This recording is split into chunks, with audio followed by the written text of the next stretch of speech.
My fellow Americans, tonight I am speaking to you because there is a growing humanitarian and security crisis at our southern border.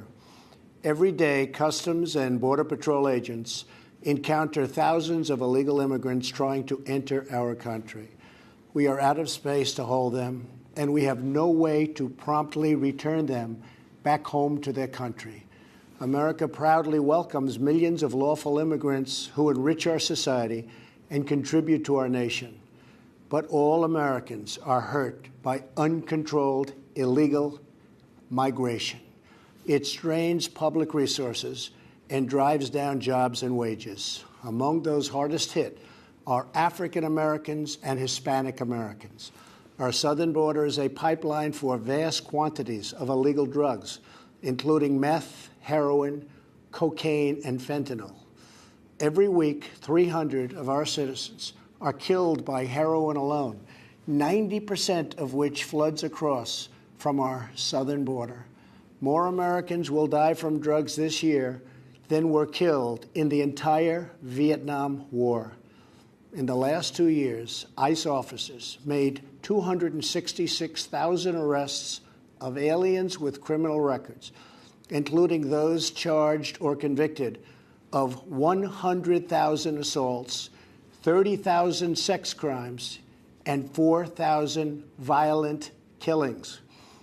Over the years, thousands of Americans have been brutally killed by those who illegally entered our country, and thousands more lives will be lost if we don't act right now. This is a humanitarian crisis, a crisis of the heart and a crisis of the soul. Last month, 20,000 migrant children were illegally brought into the United States, a dramatic increase. These children are used as human pawns by vicious coyotes and ruthless gangs. 1 in 3 women are sexually assaulted on the dangerous trek up through Mexico. Women and children are the biggest victims, by far, of our broken system. This is the tragic reality of illegal immigration on our southern border. This is the cycle of human suffering that I am determined to end. My administration has presented Congress with a detailed proposal to secure the border and stop the criminal gangs, drug smugglers, and human traffickers. It's a tremendous problem. Our proposal was developed by law enforcement professionals and border agents at the Department of Homeland Security. These are the resources they have requested to properly perform their mission and keep America safe, in fact, safer than ever before.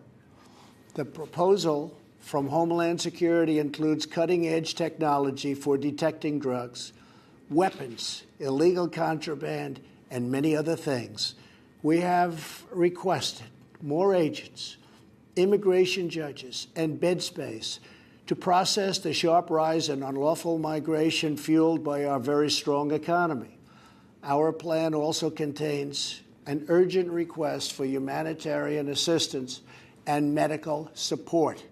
Furthermore, we have asked Congress to close border security loopholes so that illegal immigrant children can be safely and humanely returned back home. Finally, as part of an overall approach to border security, law enforcement professionals have requested $5.7 billion for a physical barrier. At the request of Democrats, it will be a steel barrier rather than a concrete wall. This barrier is absolutely critical to border security. It's also what our professionals at the border want and need. This is just common sense. The border wall would very quickly pay for itself. The cost of illegal drugs exceeds $500 billion a year, vastly more than the $5.7 billion we have requested from Congress. The wall will also be paid for indirectly by the great new trade deal we have made with Mexico. Senator Chuck Schumer, who you will be hearing from later tonight, has repeatedly supported a physical barrier in the past, along with many other Democrats. They changed their mind only after I was elected president. Democrats in Congress have refused to acknowledge the crisis, and they have refused to provide our brave border agents with the tools they desperately need to protect our families and our nation. The federal government remains shut down for one reason, and one reason only, because Democrats will not fund border security. My administration is doing everything in our power to help those impacted by the situation. But the only solution is for Democrats to pass a spending bill that defends our borders and reopens the government. This situation could be solved in a 45-minute meeting. I have invited congressional leadership to the White House tomorrow to get this done. Hopefully, we can rise above partisan politics in order to support national security. Some have suggested a barrier is immoral. Then why do wealthy politicians build walls, fences, and gates around their homes? They don't build walls because they hate the people on the outside, but because they love the people on the inside. The only thing that is immoral is the politicians to do nothing and continue to allow more innocent people to be so horribly victimized. America's heart broke the day after Christmas when a young police officer in California was savagely murdered in cold blood by an illegal alien who just came across the border. The life of an American hero was stolen by someone who had no right to be in our country. Day after day, precious lives are cut short by those who have violated our borders.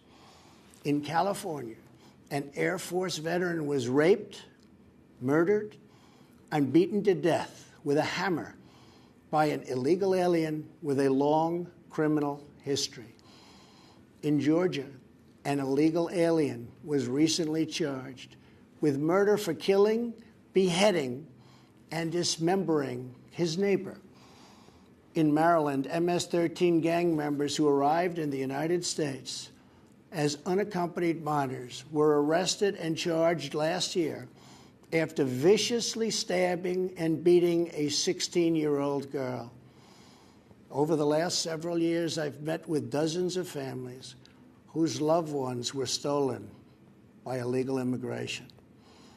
I've held the hands of the weeping mothers and embraced the grief-stricken fathers. So sad, so terrible. I will never forget the pain in their eyes, the tremble in their voices, and the sadness gripping their souls. How much more American blood must we shed before Congress does its job? To those who refuse to compromise in the name of border security, I would ask, imagine if it was your child, your husband, or your wife whose life was so cruelly shattered and totally broken. To every member of Congress, pass a bill that ends this crisis.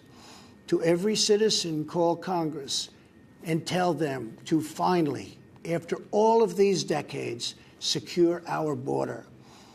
This is a choice between right and wrong, justice and injustice. This is about whether we fulfill our sacred duty to the American citizens we serve. When I took the oath of office, I swore to protect our country, and that is what I will always do. So help me God. Thank you and good night.